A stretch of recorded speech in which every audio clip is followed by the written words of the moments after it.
All right. On another issue, what is the gender workplace hours gap?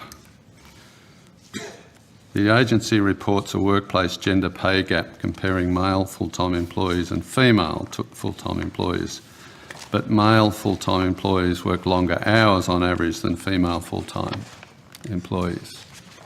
And the agency doesn't account for this when reporting the workplace gender pay gap. It's 2019, so who doesn't want to talk about the gender wage gap? I know I do. I love talking about the gender wage gap, don't you? Let's talk about the gender wage gap a little bit. So the man you just heard is an Australian senator named David Leyonhjelm, and he's talking to some ladies from the Workplace Gender Equality Agency. The ladies at the Workplace Gender Equality Agency have brought a report to Senator Leyonhjelm showing that women who work full-time earn about 15% less than men who work full-time. This report was based off of data provided by the ABS, that is the Australian Bureau of Statistics. However, as the senator points out, the Australian Bureau of Statistics data also reveals that full-time male employees work more hours on average than full-time female employees. And so he is asking the ladies why they have not factored this into their calculations of the gender wage gap. Surely you would want to control for that if you're trying to claim that women make less money for doing the same job. Let's see how they reply. Using ABS data on employee earnings and hours, the gender pay gap as at May 2016 was 15.7%. It is a survey of employees, that information from the ABS. It's not a census, and it's only conducted every 2 years. They only collect the data every 2 years.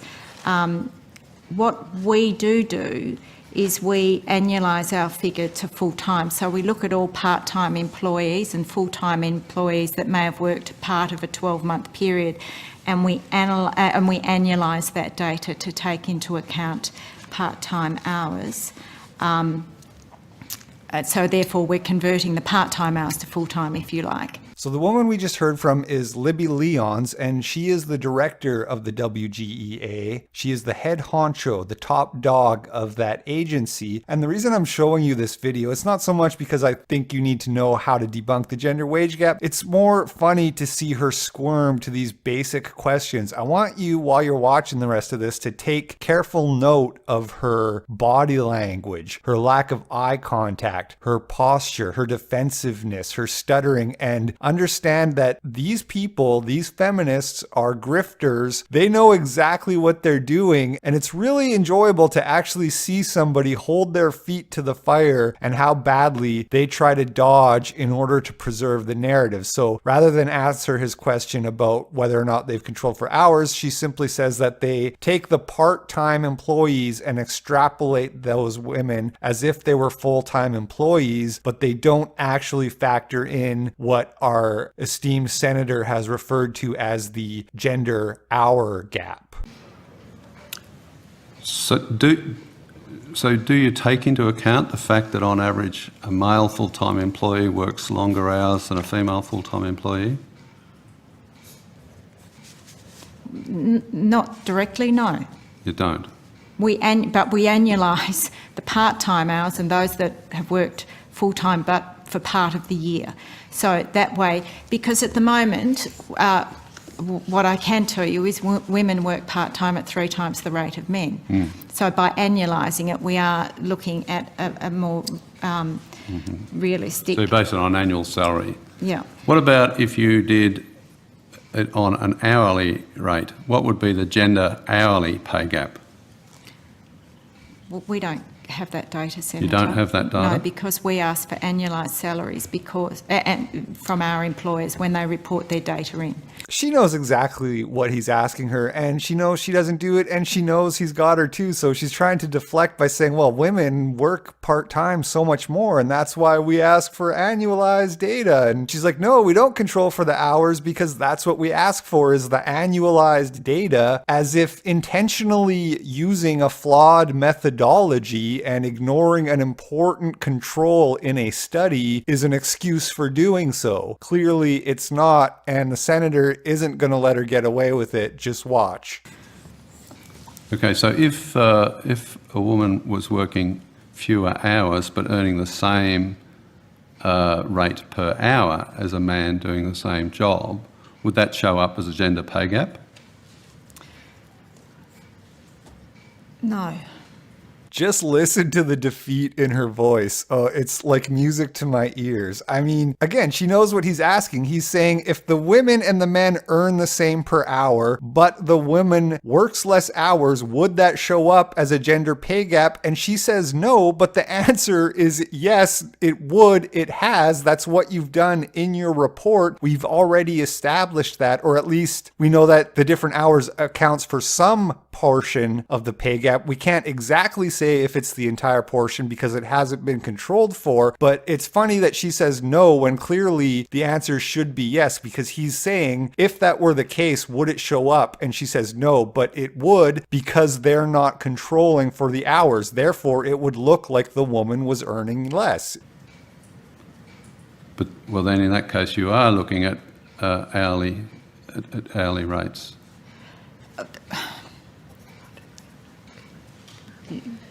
Janine Budov, Research and Analytics Executive Manager. So we do not collect the real hours that an employee might have worked. So what we do collect is the hours that are specified in a contract, and that is provided by organizations to us.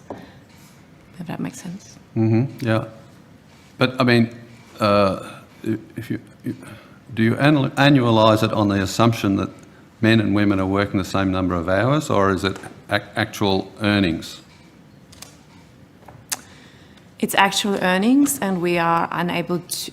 We don't have the data to distinguish or to then adjust for hours because we cannot collect the real hours that employees are worked. Pause. First of all, did you notice how everyone at the table is a female? I mean, imagine that. What a surprise, right? All of the leadership positions, and you can confirm this yourself by going to the Wgea website. All of the executive positions are occupied by women. Imagine my shock. And secondly, I just wanted to point out, we've already established at the very start of this video that the hour discrepancy is in the ABS data. That was pointed out by the senator from the start, just like he pointed out. It's like pulling teeth is essentially what I'm saying here. Like, we already know that they could control just based off of the averages if they wanted to, at least if they wanted to sort of estimate what that difference would look like. But here we see another dodge from the feminists claiming like they can't do that because they don't have the exact hours that every employee works.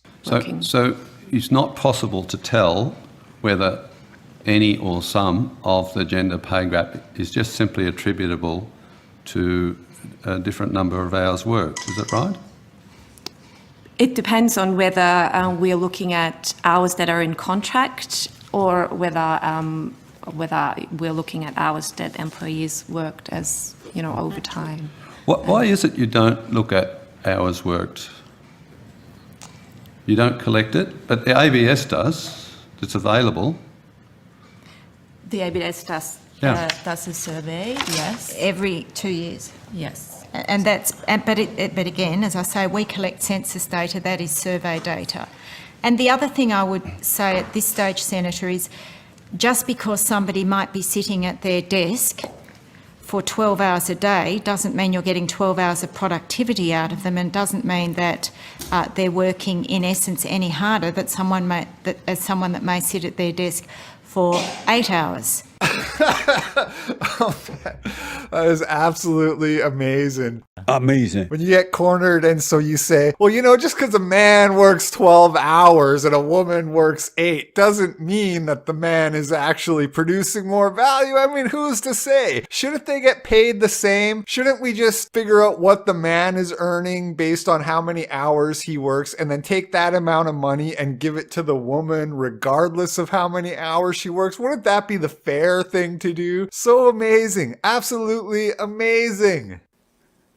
Amazing. And the tone she takes too. I will say, Senator, I will say this at this point in time, just because you men sit there for 12 hours playing with your penises or whatever it is you do in your overtime hours, I will say it doesn't mean you're providing more value. That's your tax dollars hard at work, Australia. Do you ever see a grossly incompetent government employee and think to yourself, I wonder how much more money that person gets paid to work in the public sector than I get over here in the private sector? I do. So I looked it up, and I can tell you based off of the 2018 report, it's a little bit hard to read because they don't go by name or tell you the exact level of what a director equals or that. But as far as I can tell, she makes about $110,000 at least per year, plus bonuses, plus benefits, plus expenses. And I can tell you fairly certainly that the WGEA cost Australian taxpayers about $5 million in 2018. So that's your tax dollars hard at work. Amazing. It's amazing, so amazing, so amazing. So I don't think... That's true, but they're getting paid for the 12 whether they're doing any work, or they're getting paid for however many hours they're sitting at their desk. And the issue for your agency is that if it's a male sitting at a desk, they're getting paid more than a female sitting at a desk. So the question is whether irrespective of the hours, the question is whether for those hours for which they're getting paid, is there a difference between men and women?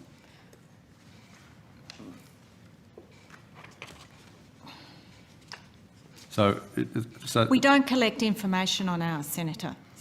ABS does, so it's available. So if we put in a question on notice, will you access the ABS data and so you can answer that question? Well, I did answer it earlier. I said that the ABS employee and earnings and hours data, as at May 2016, the gender pay gap was 15.7%. Just abject denial. So he says, will you go back to the drawing board if I ask you to factor in the average hours difference between men and women and then see how that affects the wage gap? And she's just like, we already did that, even though she's admitted 2 seconds ago that they don't do that. I mean, this is some real high IQ shit we're dealing with here, people. That, if I understood you correctly, that's referring to annualised salary, is that right? Not.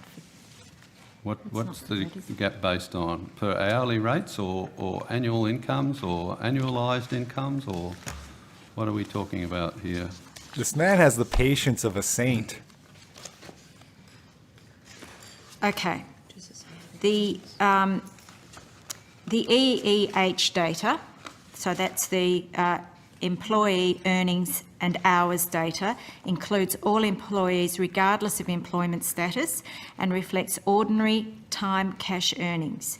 The EEH survey produces hourly earnings for non-managers and can be used to produce a gender pay gap measure inclusive or exclusive of part-time employees.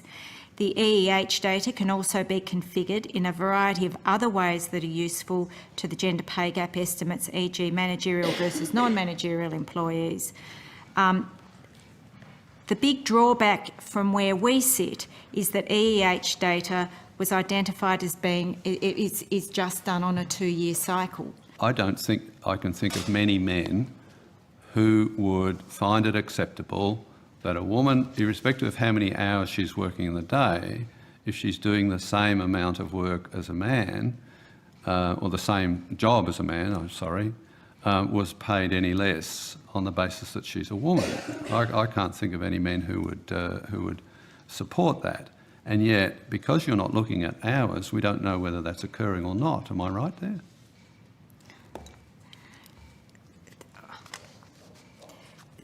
Senator, I think at this stage, as I've said to you, we are unable to collect and analyse that data.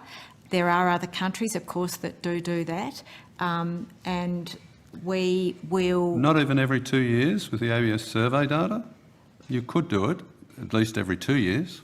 And I gave you the figure of 15.7% based on the calculation that we last did. What's the 15.7 reflect? So what All right, this is basically the end of the video. She just says that she'll go back and like send him the methodology, basically showing how the calculation was done, and that's the end of the video. I'll link to the original in the description if you want to check it out, but it's basically all here. You can hear the frustration, you can hear the panic really in her voice, because she knows if she admits that they don't do that they'll have to do that, then there won't be really any wage gap to talk about, and then they'll all be out of the job. And I was a little bit wrong when I was reading off the salary there. I checked it over again, and they're making $120,000 to $138,000, and there's 5 employees at the agency who are all making that. So probably all those women at that table are all getting these lucrative, $120,000 government salaries. She can't even explain the methodology there. I mean, she just starts reading the report that was probably written by a man.